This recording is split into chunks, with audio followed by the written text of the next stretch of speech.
Jonny Benjamin, MBE, is an award-winning mental health campaigner, film producer, public speaker, writer, and vlogger. Jonny is most well known for his 2014 social media campaign called Find Mike, which went viral overnight and led to him being reunited with the man who talked him off a bridge when he was suicidal. The campaign reached tens of millions of people and led to Jonny becoming a prominent spokesperson on mental health and suicide. Personally, I believe that his candid, open, and honest approach to openly discussing his struggles is much needed in order to change and challenge the stigma around mental health. Schizophrenia in particular has got such a massive stigma attached to it. And when I got that diagnosis, I was like, there's kind of no hope. When I was at my absolute worst point, when I was 20, ran away from hospital, completely given up. But when I went onto the edge, I was stopped by a stranger that was walking past. Had this amazing interaction that kind of changed everything. If you had a really bad back, you wouldn't wait like 6 months to finally go and see someone. Yeah. And so it should be the same for, mental health as well. Just one person standing up in a company or in a classroom and just saying, I struggle with my mental health, has such a ripple effect.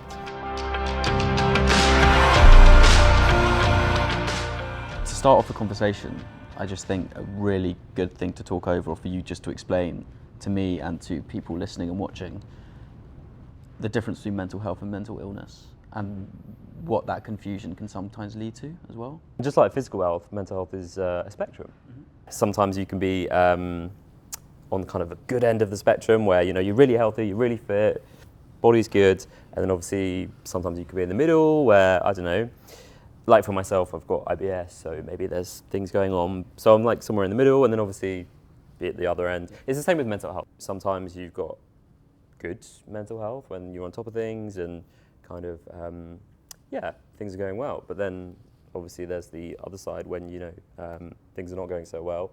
And we're all constantly on that spectrum, just like, it fluctuates, just like physical health, it fluctuates, and that's okay. Yep. But yeah, mental illness is obviously when your mental health needs to be treated. You need support for it, you need help for it.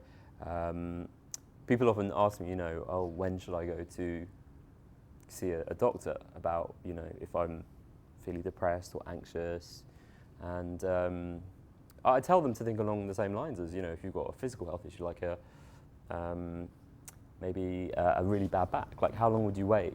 If you had a really bad back, you wouldn't wait like 6 months to finally go and see someone. You'd probably go, imagine, like within a few weeks, because you'd be like, yeah. And so it should be the same for, mental health as well. If you've got an ongoing symptoms of like depression, anxiety, whatever it is, go and get checked in and, go and see someone about it. I think one day we'll just have health. I don't think we'll separate the physical or the mental. I think we forget that this is attached to this, you know what I mean? I wish we didn't separate the head and the body. Where do you think that came from, that separation? Do you think it was just because it's easier because up here was almost invisible and people couldn't understand it, whereas a broken arm is very understandable?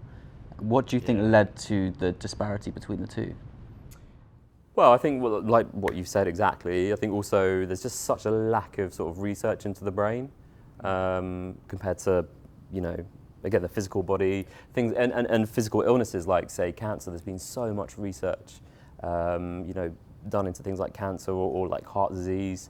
But the brain, mental health, people they haven't gone there. I think there's a fear as well. People are scared to kind of go into the brain and really kind of research it and, but we're slowly catching up, I think. When do you think people really started to kind of wake up and actually take mental health almost as seriously as physical health? Is that last 5 years, 10 years, 20 years? And what was the pace of that change? Well, we're in the middle of it, and I think actually we're only at the very start of it, to be honest. And actually, the UK is further ahead than a lot of countries around the world. But I think it's been really recent. It's only been really recently with people, like the young royals talking about mental health. That's been pretty big, Whenever someone opens up about their mental health, it has such a ripple effect. Just one person standing up in a company or in a classroom and just saying, I struggle with my mental health, has such a ripple effect. Yeah, we're seeing it more and more now. particularly in the UK, but like I said, other countries much further behind and got a longer way to go. That's why I love, and we're jumping way ahead here, but I just had to bring it up, that's why I love what your new charity is focusing on, and getting into the primary schools, right? And making it okay and normal for people at a young age to openly talk about their feelings. Because that means what we're seeing now is these positive role models coming out and allowing the general population to openly talk about their feelings. But if you can get that in people's heads from a very young age, then they grow up with that just being the norm. Exactly. And yeah, we'll get to that bit. We'll get to that part when we get there. But I'm just kind of interested in kind of, if it's okay with you, taking it back to childhood. So what was your upbringing like? My upbringing was traditional, sort of middle class, conservative family childhood. But for me, my mental health issues kind of came to the fore when I was about kind of 4 or 5. Okay. So I started seeing things that weren't there and hearing things that weren't there. I became very withdrawn and isolated and anxious. So my parents took me to see a psychologist from the age of about 5. Wow. Yeah, so we knew early on that... Do you have memories of seeing the psychologist from 5 years old? Yeah, only not loads of memories, but yeah, no, I do, yeah. But I didn't really understand what was going on. And that's the thing, again, like going back to what you said, I wish someone would have explained to me or not hidden it away. I know that, you know, my parents didn't really kind of, wasn't something they told everyone about, like, oh, my little boy's going to the psychologist, do you know what I mean? Like, how could you even start to get your head around it at such a young age if no one else could tell you what was happening in the first place? Yeah, I didn't have a clue. And then, yeah, in secondary school, when I'd say my mental health issues really kind of really manifested, again, no one talked about it, and so, yeah, I had no idea what was going on. I was so confused and yeah, just really struggled with what was going on in my head, and was scared to really talk about it because it just wasn't talked about. You know, there was no, I didn't have the language to kind of explain what was going on. What do you think would have happened if you did have the language to explain? Because do you think it would have helped having the language to explain, even if the environment wasn't comfortable enough for you to actually talk openly? Would have allowed you to help rationalise what was going on? Well, I'm sure I would have then been able to maybe find an environment where I could have spoken about it. But having no sort of emotional literacy, really sort of held me back. Especially at that age as well, when everyone's trying to come to terms with how they work, who they are. Yeah, it's such a, you know, being a teenager is really hard already. But then when you've got sort of mental health struggles on top, it's extremely, extremely tough. So, yeah, it took a long time. And in fact, in the UK, the average time between your first symptoms of a mental health issue and your diagnosis and your treatment is 10 years. Usually takes 10 years. And that was kind of true for me, I think. What impact do you think it would have had if that process was even halved? I know. Yeah, absolutely. Well, in your opinion, like if you were able to have been diagnosed even before you were 10 years old, what impact do you think that could have had?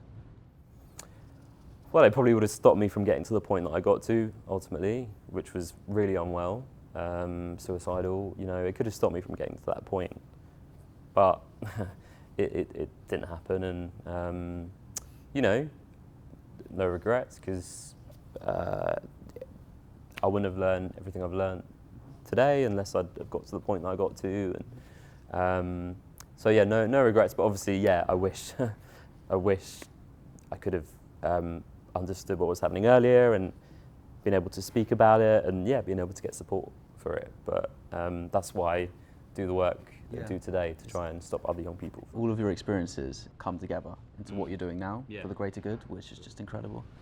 So obviously the events that happened on the bridge and your suicide attempt, do you feel like that was down to your mental illness or the snowball effect from being 4 years old, the snowball effect of your mental health?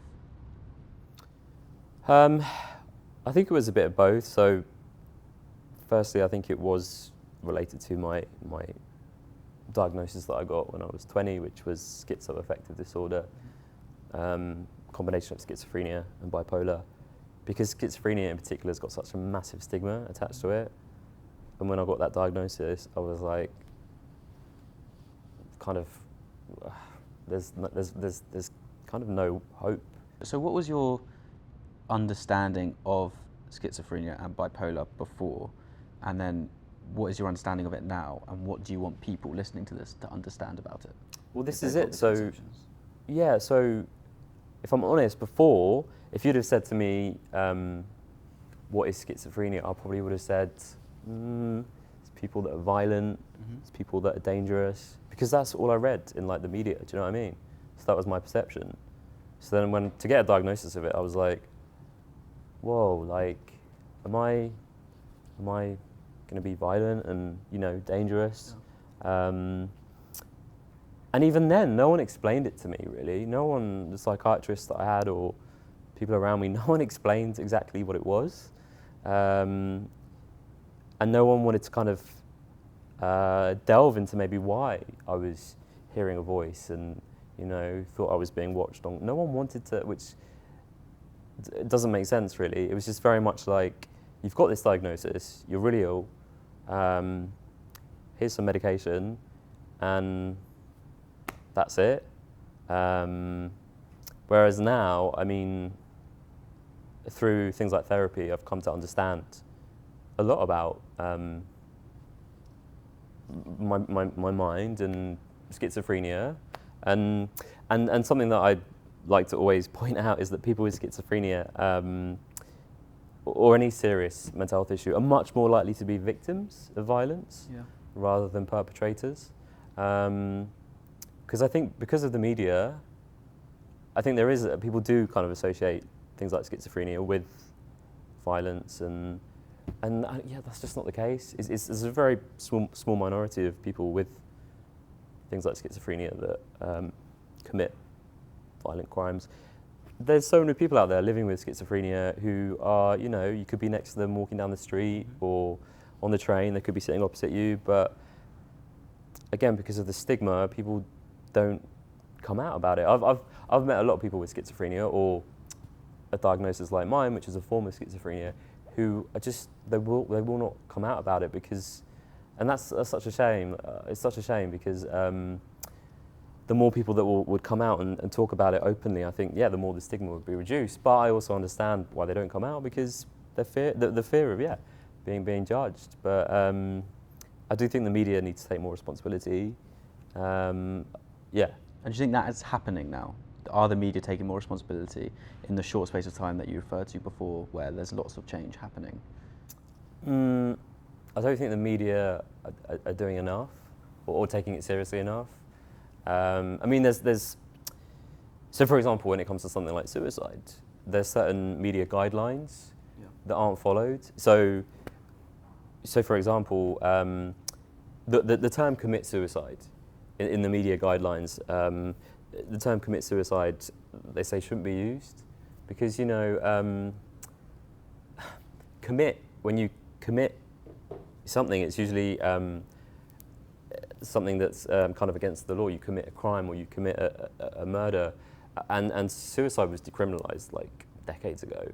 So why, and I know a lot of people who have lost loved ones to suicide really hate that phrase, commit suicide, because it's like, my loved one didn't commit a crime. They were trying to find a way out, and it's not a crime. And so the media have been told countlessly, don't use the term commit suicide, and yet they still use it. So I get quite frustrated with the media because I wish they'd pay more attention to certain guidelines that, you know, that if they need to lead the way, I think.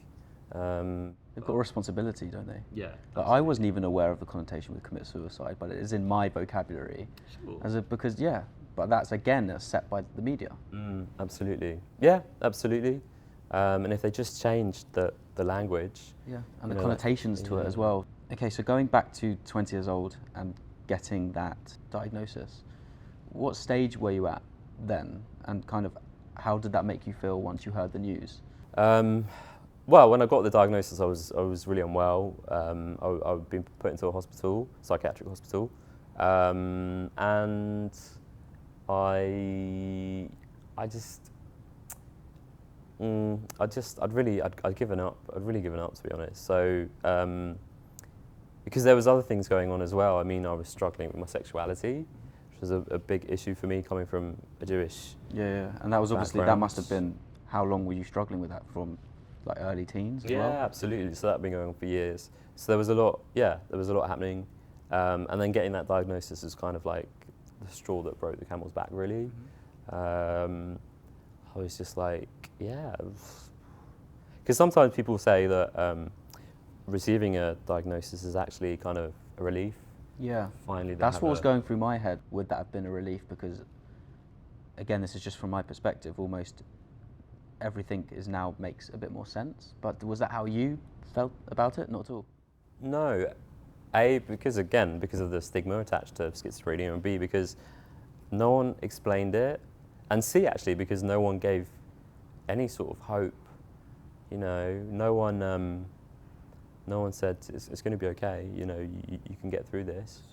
Those few words make all the difference. Yeah, I mean, again, if I compare it to physical health, so my dad was diagnosed with prostate cancer about 2 years ago, and when he got his diagnosis, he came home from seeing the specialist, and he had all these like booklets, like different information on what to expect during treatment, and you know, these booklets were like full of like positive language and sort of colourful imagery, and there was an element of hope to it. Yeah. But there's nothing like that for if you get a mental health diagnosis at all. I know that would have really helped me and my family if we'd have got something like that. But I think there's a lot that needs to change actually in the kind of mental health system itself.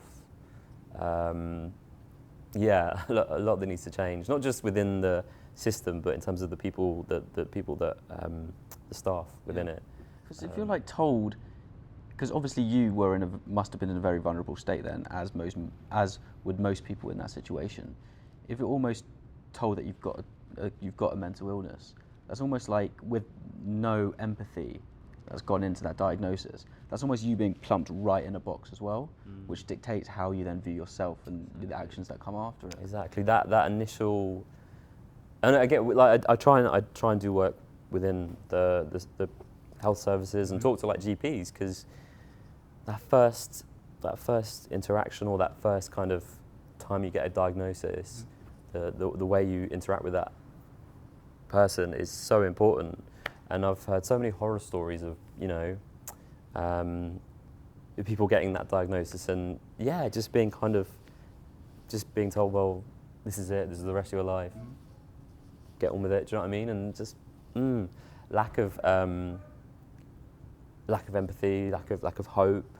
But I think that comes from the lack of understanding as well. Yeah, lack of understanding, and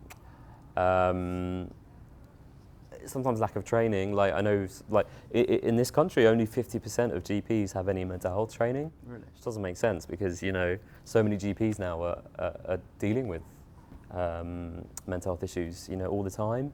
So for only 50% to have any training is just ridiculous. So a lot of them just they don't have the understanding themselves. What do you think is needed in order to propel that change forward, or is it just time? Well, no, I think it needs to come from the top, absolutely. But the thing is now, I mean, not to get too sort of political, but everything is so focused on like targets, and there's so much bureaucracy. I speak to so many doctors and clinicians who are just so frustrated with, you know, they've got to be constantly writing report after report after report, when they'd rather be sitting down with, you know, they didn't come into this job, they came into this job, this profession to care for people and to, you know, look after people. And instead they're having to, I was talking to a clinician recently, and he was saying that he's now having to cut his appointments shorter and shorter and shorter to make time at the end to fill in all the notes and tick all the boxes that he needs to, when he'd rather not have to do that. But if he doesn't do that, he'll get sacked. So he has to cut short that time with his patient. It just doesn't make sense. It really doesn't make sense. So I think, it needs to come from the top. I think hopefully things will change. Yeah. But you're not leaving it down to hope, though. How many times have you been in the Parliament or House of Commons? A few, but... And so what else is currently being done in order to actually propel this? Not just from you, but just generally. Well... And again, what needs to? A new government, a whole new government of people that actually care. Yeah. I mean, that sounds really harsh, but I talk to politicians, and it just gets so frustrating when you talk to politicians, or politicians will say, we are committed to doing more in terms of mental health, and we've got this money and we've got this coming in, and this is happening, and yet they don't acknowledge the fact they've cut so much already. So it's all very well putting in this money, putting in that money, but actually, hold on, you've taken away so much already that's not going to be enough, the money that you're putting in. And yeah, so much of it is just words rather than action, and it does get very frustrating. I know a lot of people, not just within the mental health sector, but other sectors, are very frustrated with the lack of sort of action. And when it comes to mental health, I think because people are talking about it more, I think people are just assuming that, yeah, well, everyone's talking about it more now, so things must be getting better. But the reality is, because more people are talking about it, more people are asking for help. Mm-hmm.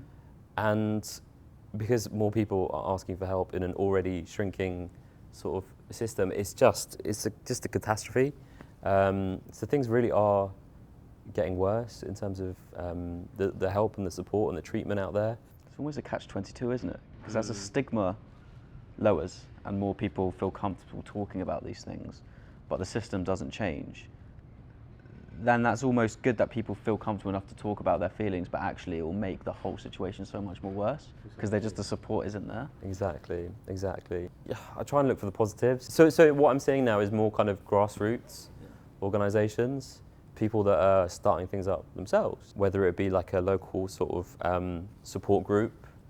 I see loads of those popping up all the time. There's something called Mental Health Mates. Okay. Mental Health Mates is, again, grassroots organisation where people that have lived experience of mental health issues get together and they go for walks or things like picnics, and they're all over the country, and people are finding their own ways of kind of helping themselves, their own support. We can't just sit around and rely on kind of the system, the government. You can't. So people are finding their own ways, which is great. I think that's a positive. Yeah. And I think what's really positive is more young people. Yeah. Like when I go into schools, they're talking about it openly.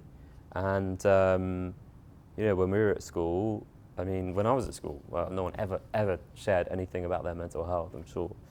Well, I don't know, maybe same for you. I went to an all-boys school, so even more so, yeah.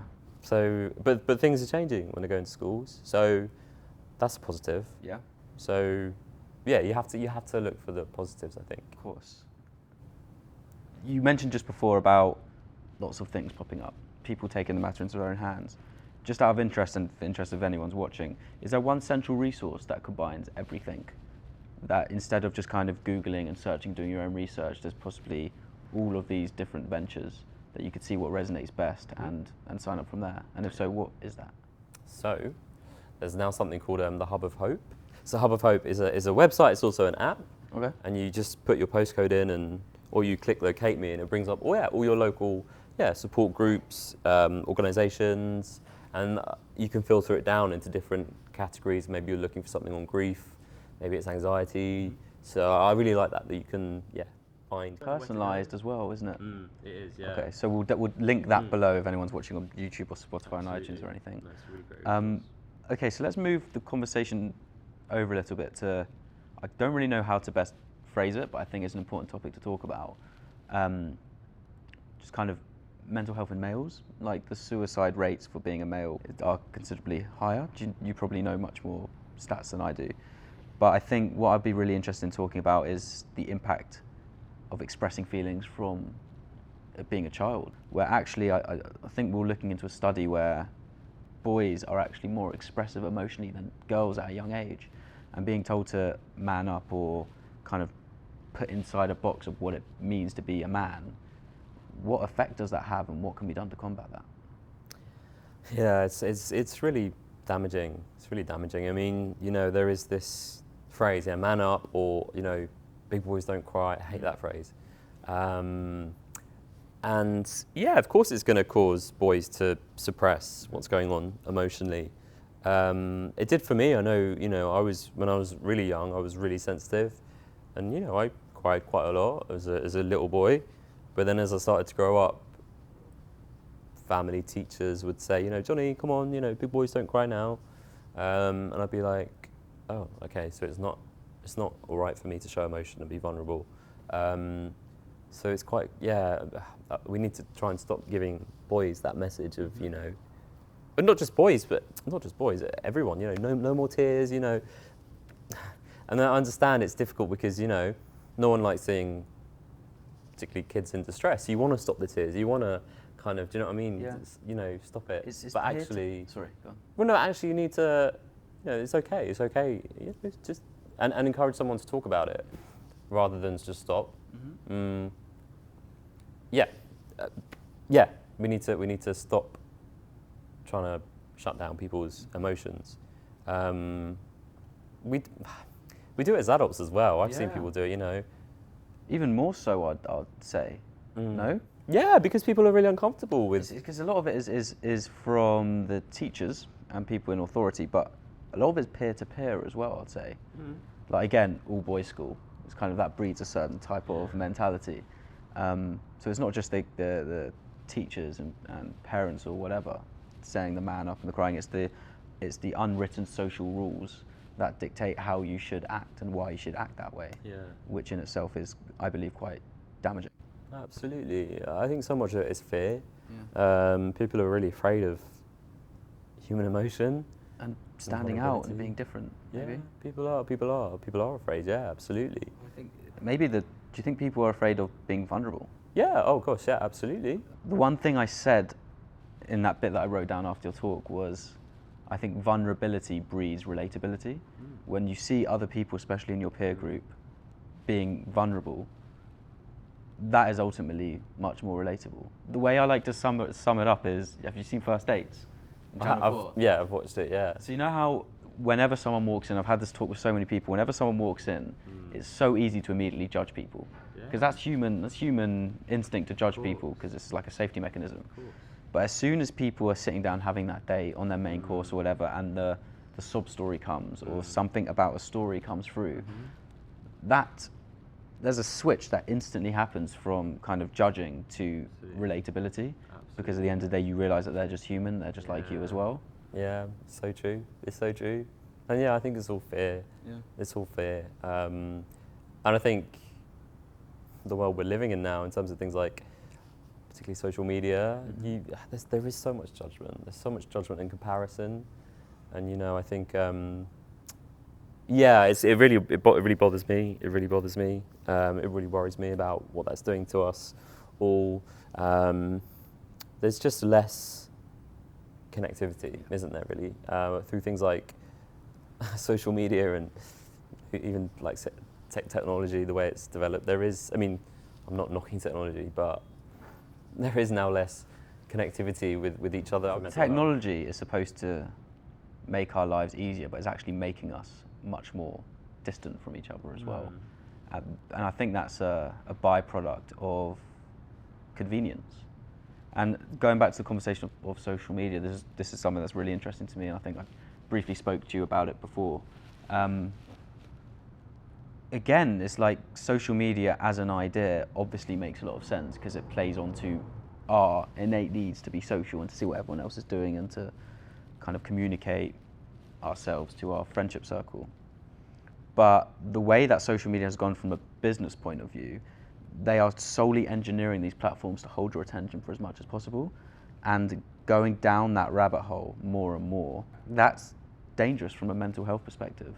So like, I'm really interested to kind of go into this with you because social media came out Facebook came out mainstream when I was in year 7.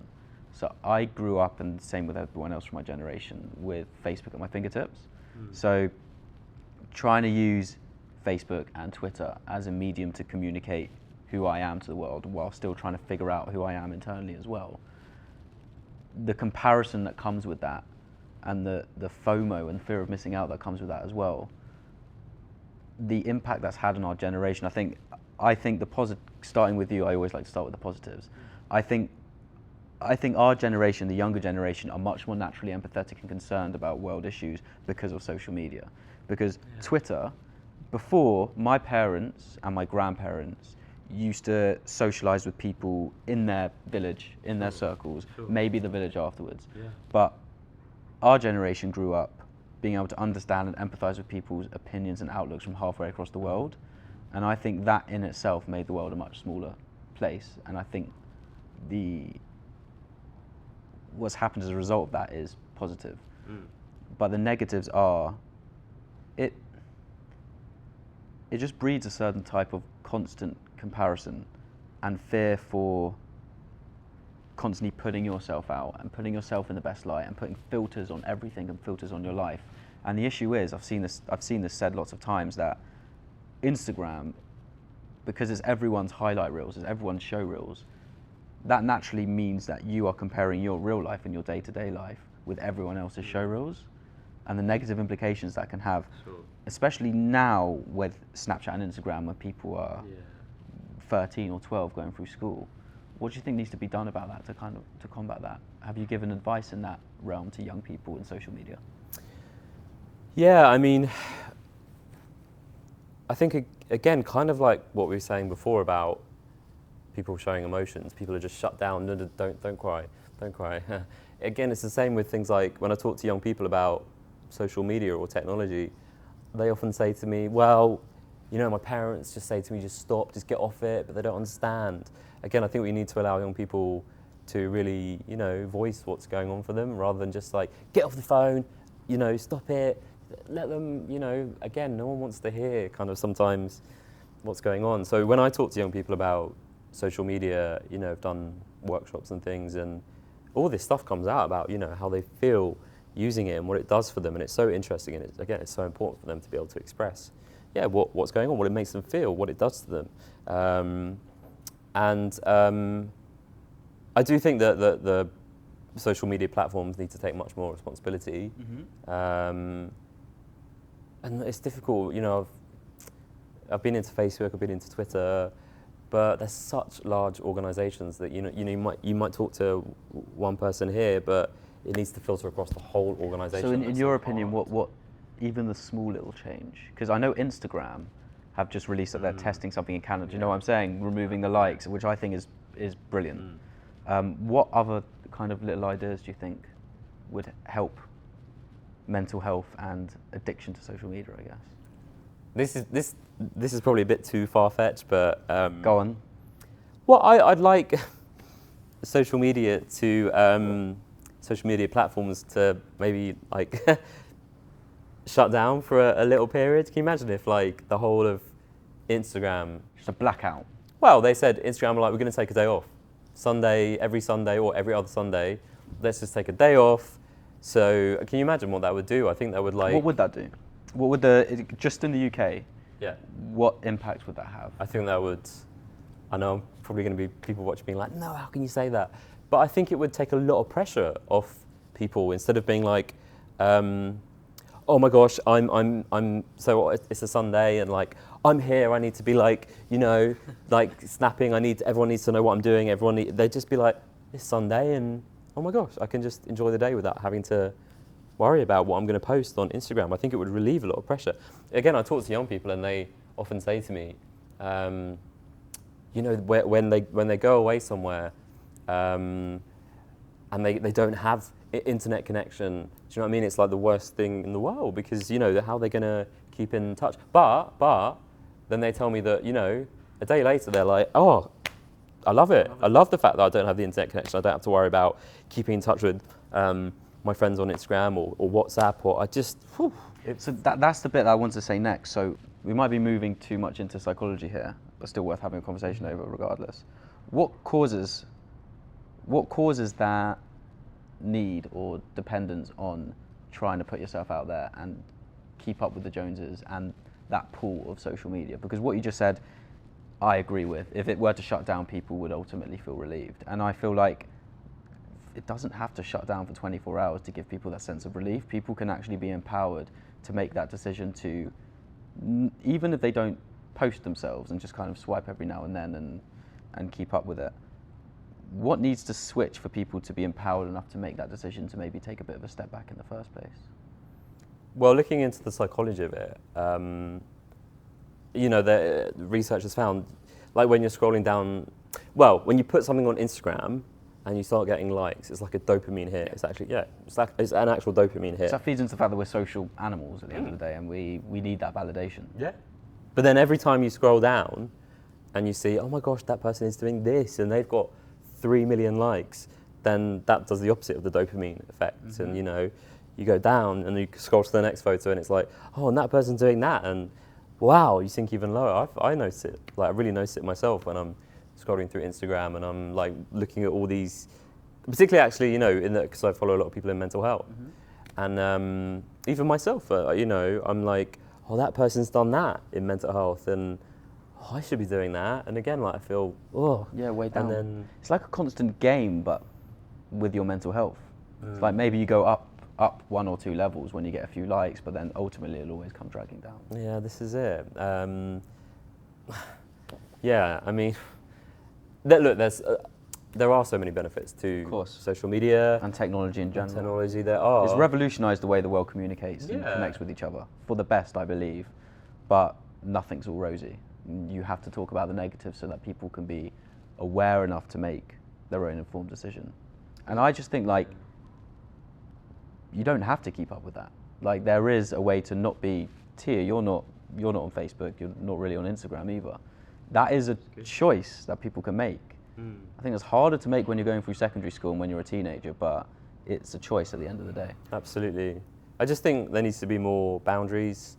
I'm seeing it more actually in companies. So companies now are setting boundaries in terms of like, all the email system will go down at 6:30, as in you can't work past 6:30. That's another impact of technology. You can never stop work. Well, yeah, you bring work home. But some companies are realising that, and they're saying, no, we want you guys we value your mental health, so we want you guys, you can't do any work after 6:30, or on a Friday evening, that's it, the email again goes down and you can't work over the weekend. And I think that's good because, I'm terrible at, I especially when I'm, self-employed, I just constant work and there's no boundaries there. So I think that's great because sometimes I need to set my own boundaries, because I would just keep on working non-stop if I could probably. Yeah. So having those boundaries there and having them set by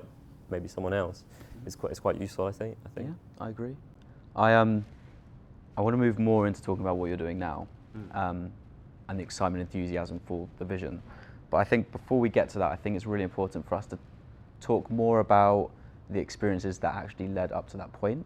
So obviously, Stranger on the Bridge, the documentary, blew up. The Find Mike campaign blew up. So let's talk about that a little bit. But then, again, as I said to you over the phone yesterday, I don't think you propelled into what you're doing now just as a result of that Find Mike campaign blowing up, and that isn't the be all and end all. I'm interested in hearing what actually happened in that space between all the media storm, all the media buzz, and what you're doing now. So just for people who don't know, just give a brief explanation of that whole campaign, what stage you're at in life, and how you navigated through that. Sure. So when I was at my absolute worst point, when I was 20, ran away from hospital, completely given up. Had no hope, and so I went to this bridge. But when I went onto the edge, I was stopped by a stranger that was walking past, and had this amazing interaction that kind of changed everything.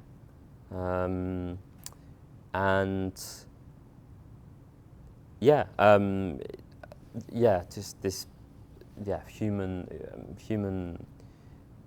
interaction. it sounds really, I'm making it sound like really basic, but No, you're not. well, but the thing is, it was basic, and you know, it was human, which is something again normal that is so often missing from sometimes like the mental health system. Is that basic human interaction? You know, like just talking to someone instead of it being behind a clipboard, and do you know what I mean? And He didn't treat you as someone who was in such a vulnerable position. He treated you like a human being, and that is what you responded to. Absolutely. And again, giving me that hope that I'll get better is key.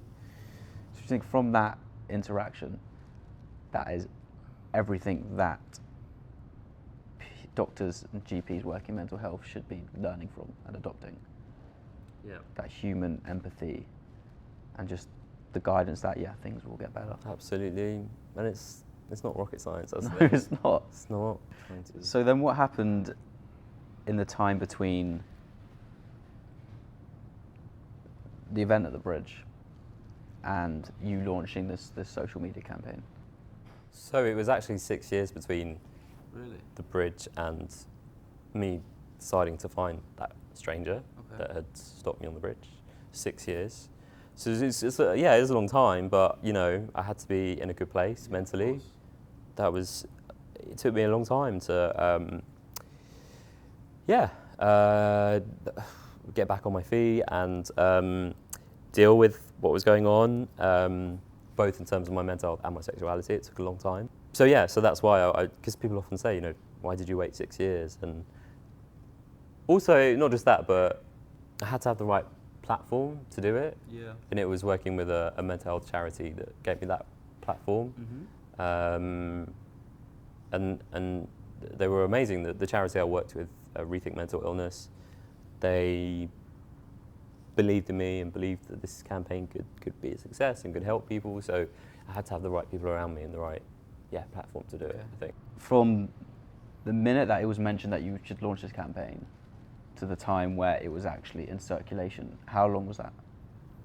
Not long. Not long? Not long at all. Just thrusted right into it? It was, It was. How It long? was. Month? Weeks. Weeks? Yeah, weeks. And It how really was quick. coping with that in being just in the limelight in a short space of time, kind of like 0 to 100? Yeah, it was a bit weird. Bit weird. Quite weird. Quite surreal. But the nice thing was that there was so much support, because mental health is something that touches so many people. And if you haven't been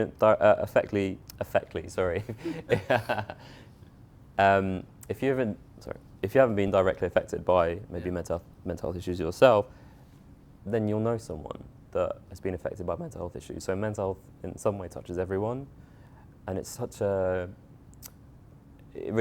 important issue for so many people.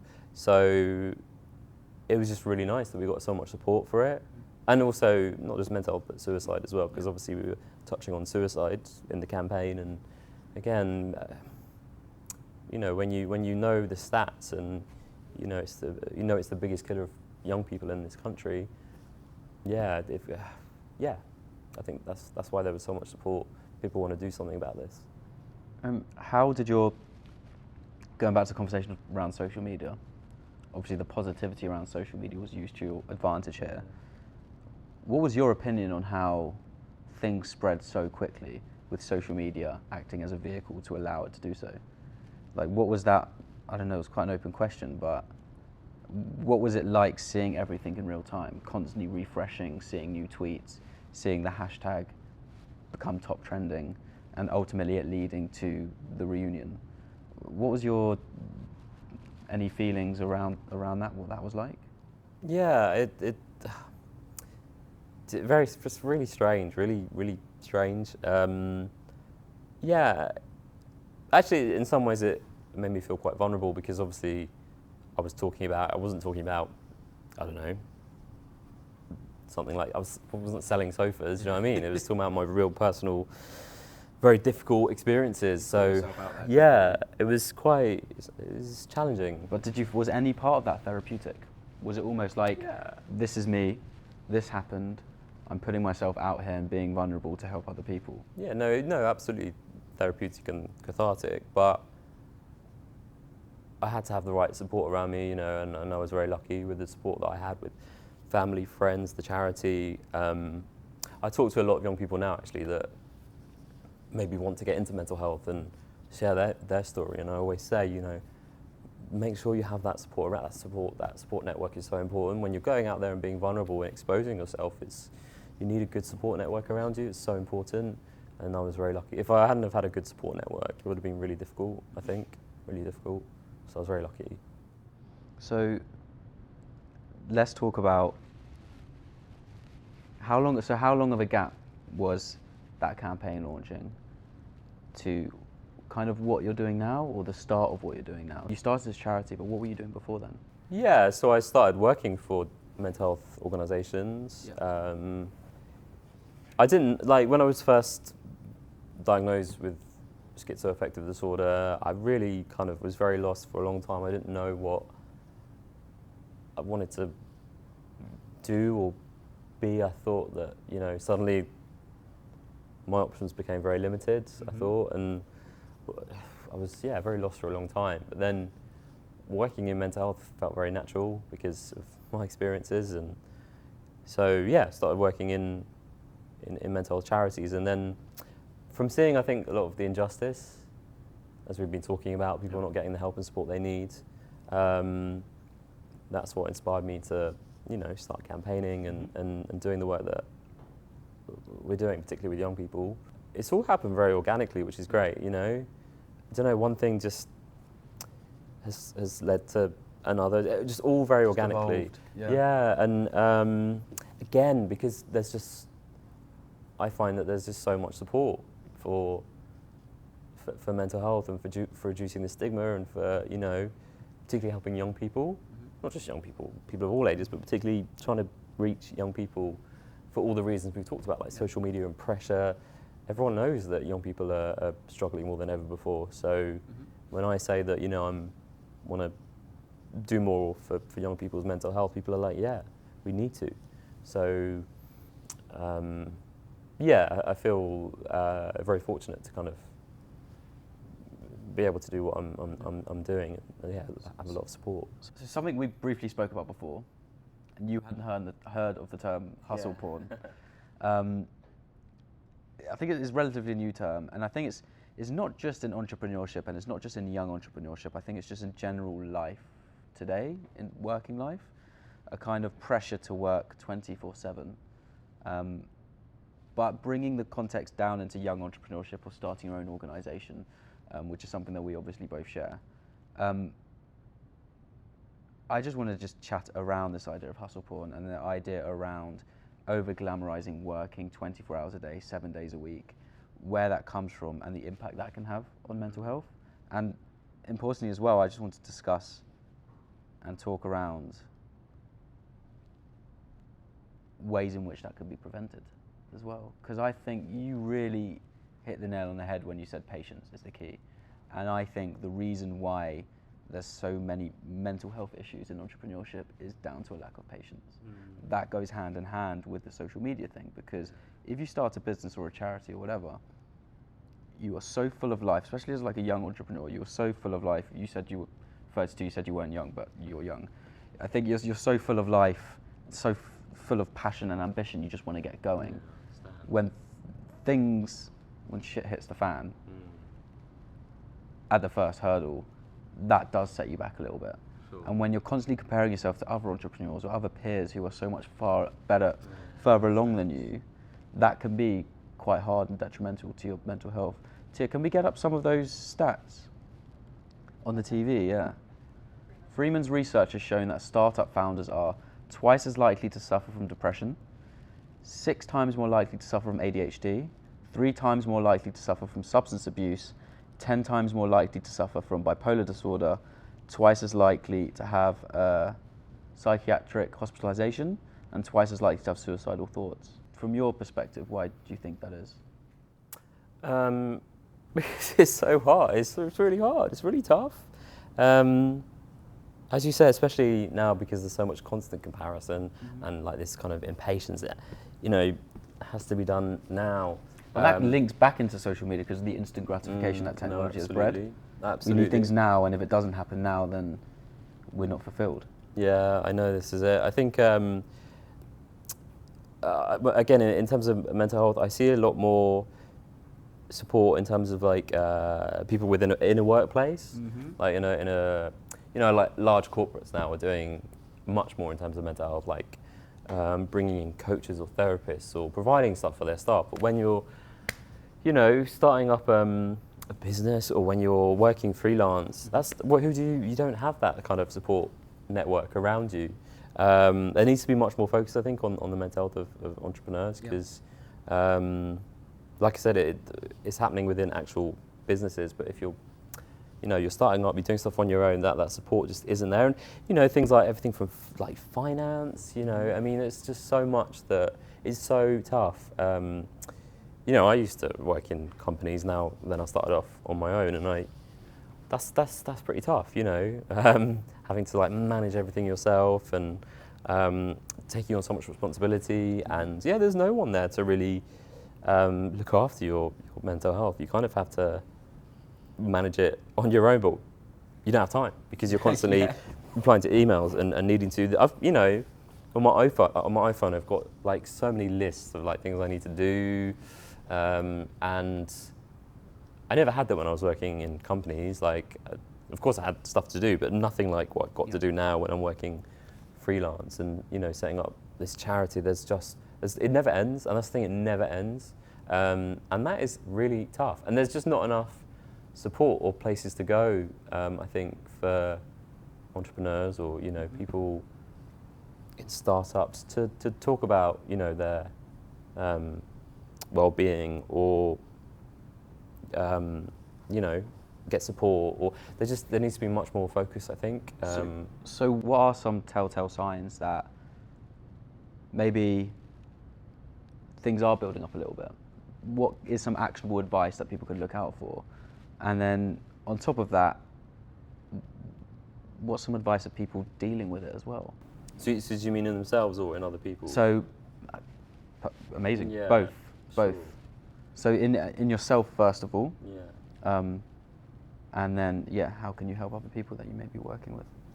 Well, it can be really difficult because as you said earlier, it's not visible.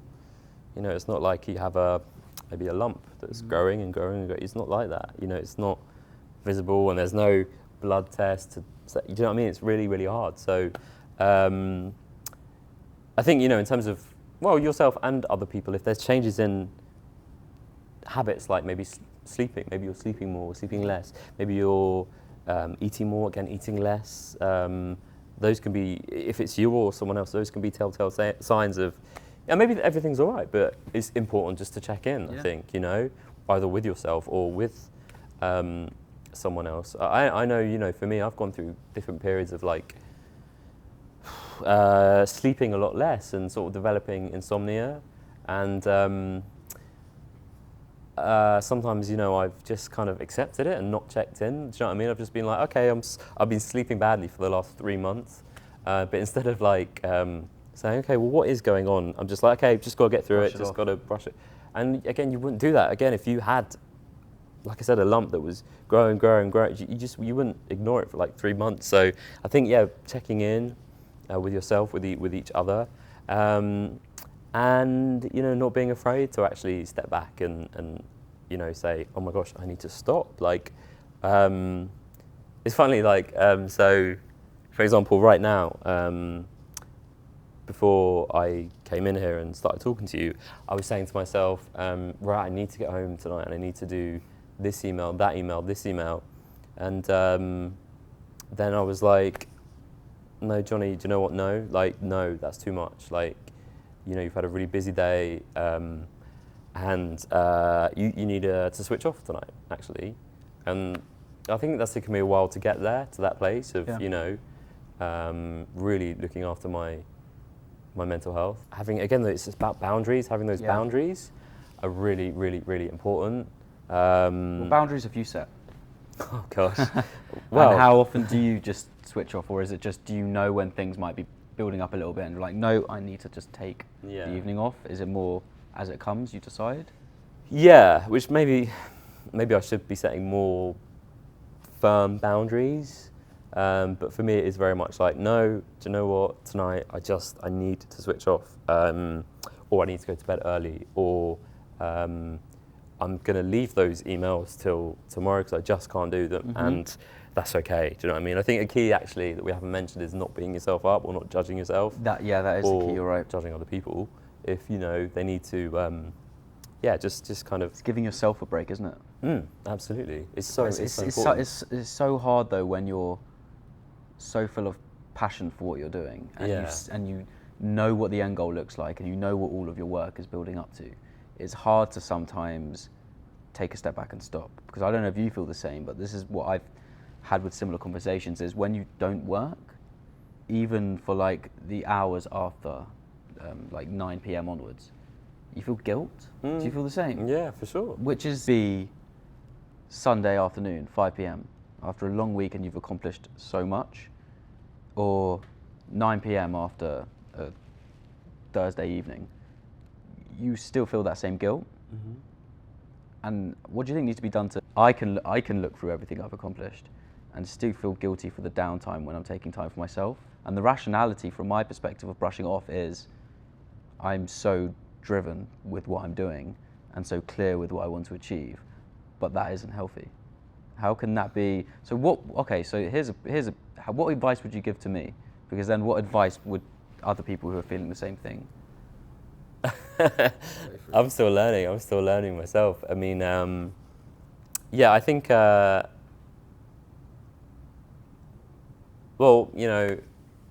learned a lot. I've done a lot in terms of things like self-compassion. I think self-compassion is really underrated. No, seriously, I think, what does that mean? What does that actually mean? Is it self-confidence, loving yourself, or?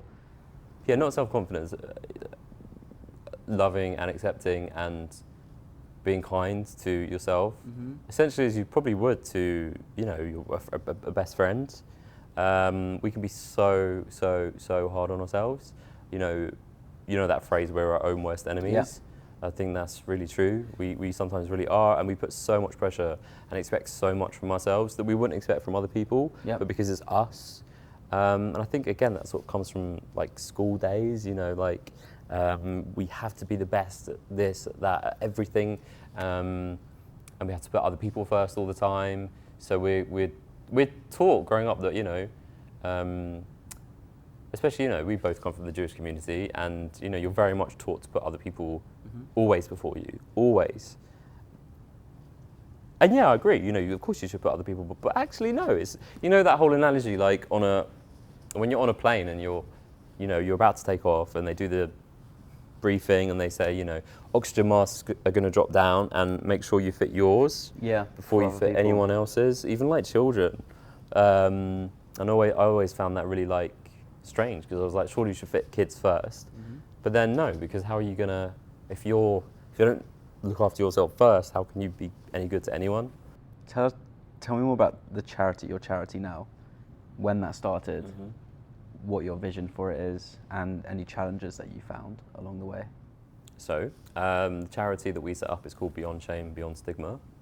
And it's a charity aimed at young people, predominantly, but also... What age by young people, what? Naught to, well, I don't like to put a sort of... Some people think they're young at... Young at heart. Well, 29, that's fine.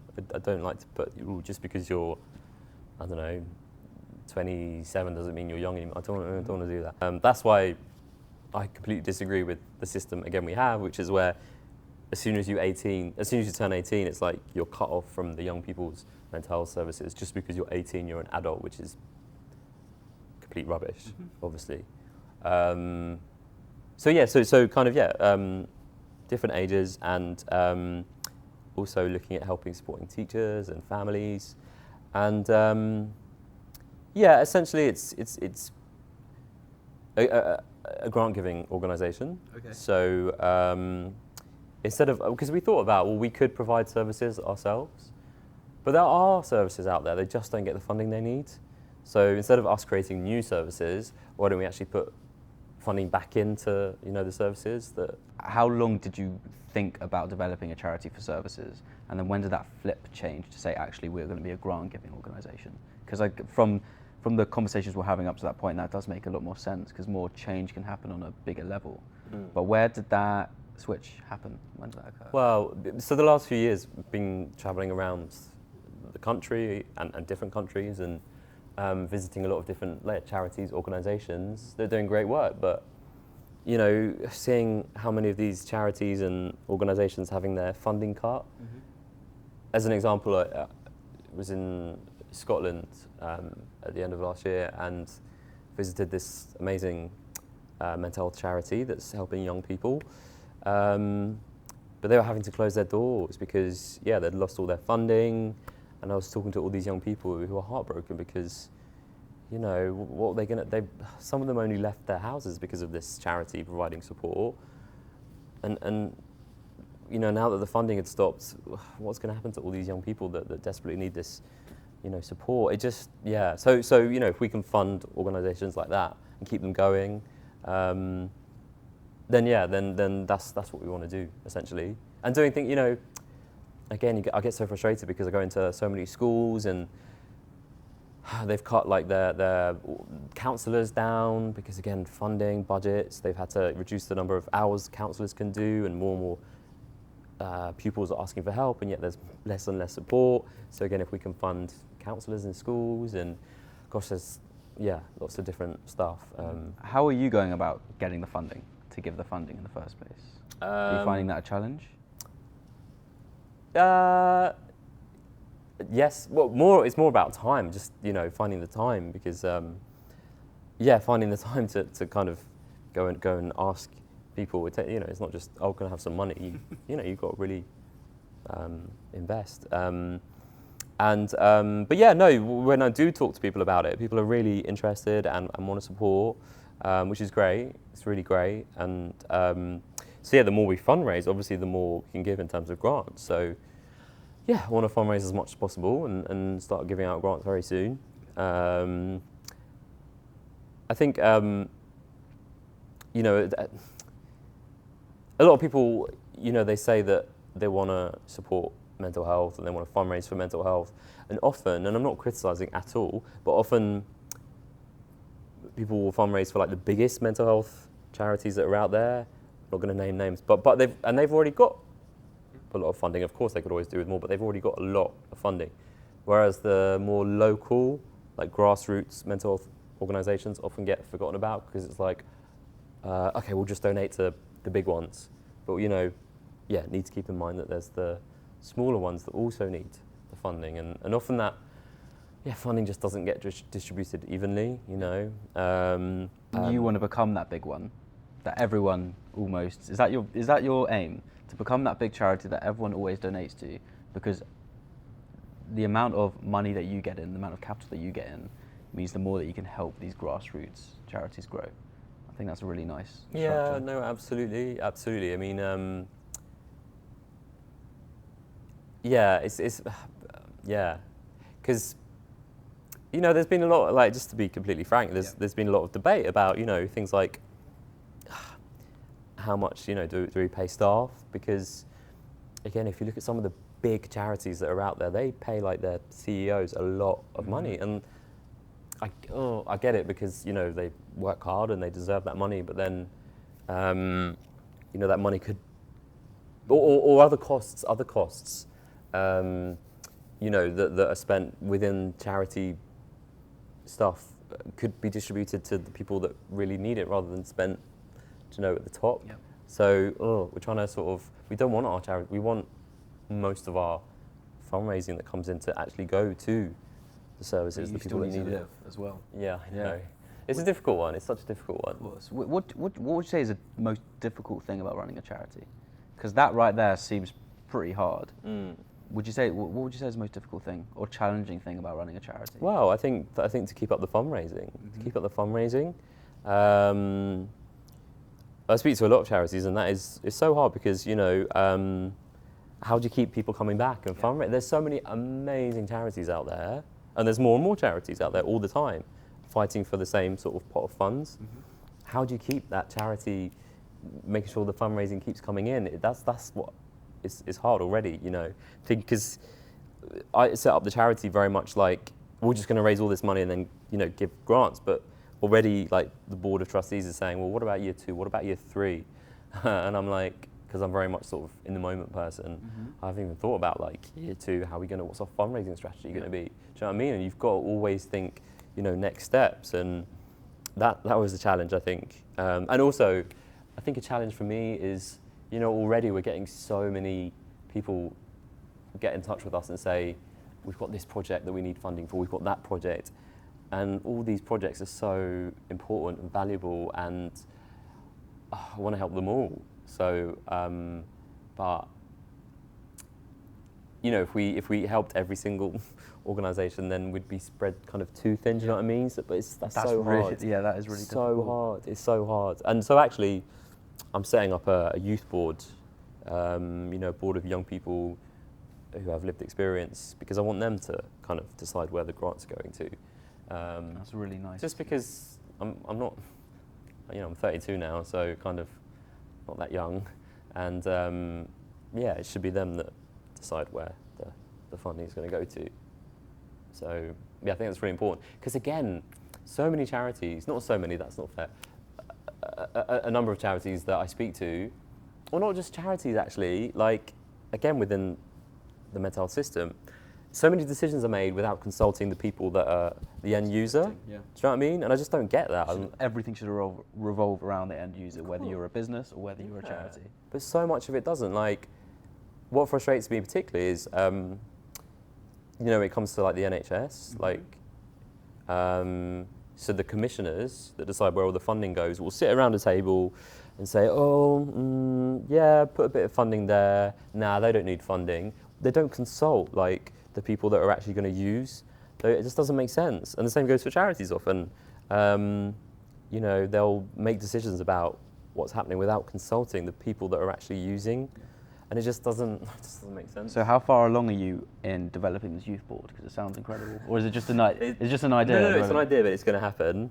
I just need to sit down and just really, over the next month, 2 months. When did you have that brainwave or that idea? Was it you, or was it through conversation? It was me, and I've been very adamant about it with the trustees that we've got. We've got an amazing board of trustees, but I've been very adamant that, you know, it should be the young people that have used services that should decide where the money goes. So it's up here. Just need to, yeah, and I will absolutely. I'll put it into action. Yeah. I will.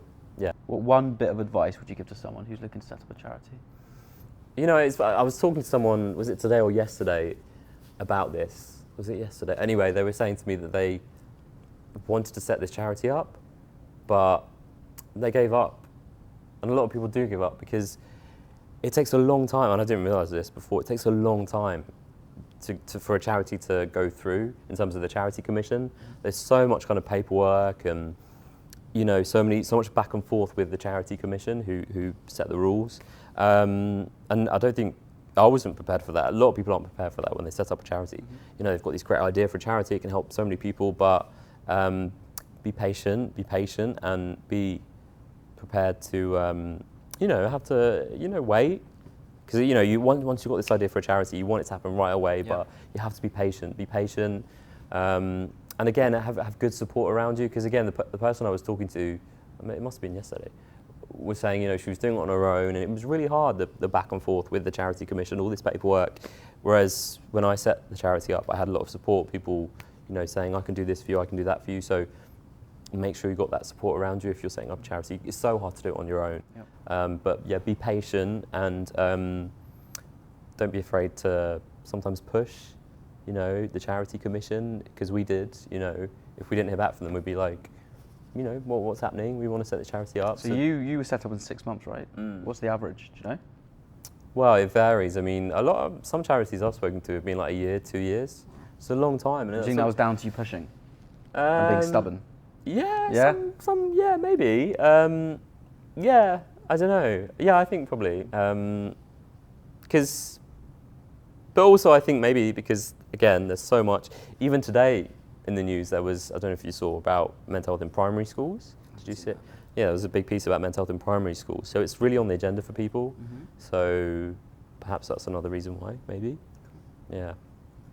So where you're at now with the charity, what do you need in order to get to the next level? And what would you ask the listeners or viewers to do if they feel inclined to want to help? So I think in terms of the charity, we need, obviously, we need, donations, of course. Yep. But we also need volunteers, and we need people to give us their ideas and their suggestions of where the grants can go. I don't want it all to be about just fundraise, just give us your money, give us your money. That happens too much in charity. Yeah. I find it's just give us the money. It's easy to fall into that line as well, isn't it? But the charity, I want the charity also to be about raising awareness, but also, because again, some of the charities that I work with they're really kind of careful about how much they go into like politics, whereas I want our charity to be quite bold and, campaign for like real change. Create change, yeah. Yeah. You have to be bold if you want change. Absolutely. So ballsy. Yeah. So yeah, any ideas or things you'd like to see, or campaigns or anything like that would be cool. Yeah. Let's we're about to move into the Power 3 questions, but before we do that, one last sentiment or anything you want to leave around mental health, if you could, whatever that may be. Okay. Very open question, but so it doesn't look. profound. You don't need to place importance of it being inspirational or whatever. Just anything that I guess just comes from the heart and is authentic to you. Okay. I think. Well, I suppose there could be people watching that might be struggling themselves, and I think the important thing maybe we haven't touched on so much is that there is. I know because we've talked a lot about things that might be wrong with like the system, but actually there is like a lot of help and support out there now, and a lot through technology actually.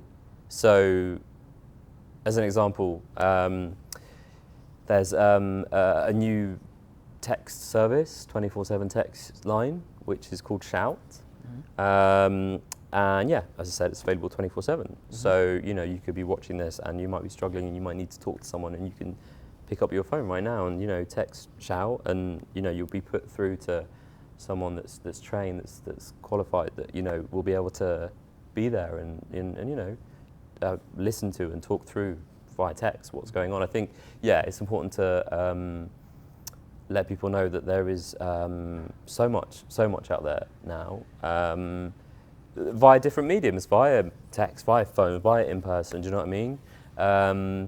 And to not be afraid to look for what's out there really around them. As I mentioned, the Hub of Hope is great because you can find out what's in your local area.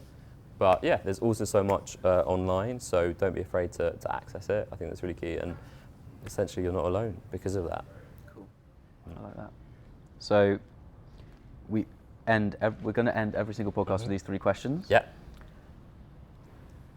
I've been advised to not dwell into the responses because I have a tendency to do that. It's just I'll give the question, you give the answer, come from the gut, whatever comes first, and then we'll move on. Okay, so number 1 is, if you could give your 20-year-old self one piece of advice, what would it be?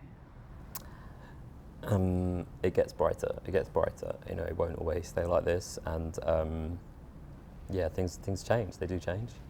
Yeah.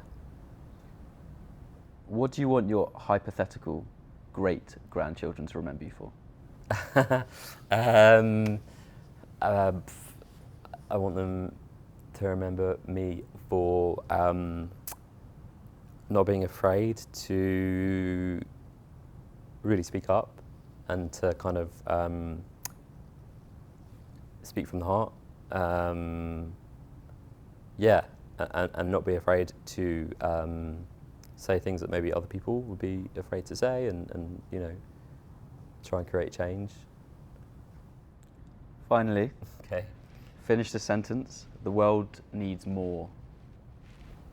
Oh gosh, there's so many different words that I could put there. What was the first one that came to mind? Love. Essentially, the world needs more love, but not in terms of, because people interpret love in different ways. I don't mean maybe love as in romance, although that's always good. I mean more love as in kind of love for one another, without judgment and without prejudice, and maybe acceptance maybe is a better word. Love and acceptance. I can only have one word. You know what? Love I'll give you two. Okay, give me two. Love and acceptance, I think, and non-judgment. It's the three. Yeah. Jonny, thank you so much for this. Really, thank you. honestly, thank you. Thank you. Yeah, we are going to link everything that was discussed, including Jonny's charity, right below. And mate, thank you so much for your time. Thanks very much. Thank really you. Enjoyed it. Thank you. Cheers. Cool. Cut. Thank you. Cheers, man. Thank you. Thanks very much. Thank you so much for watching and being part of the P Squared community. If you haven't already, be sure to subscribe for more of the same content. Through the journeys, insights, ideas and stories of our guests, we hope to propel you forward to execute on your goals and help you achieve a bright shift in this world. Till next time.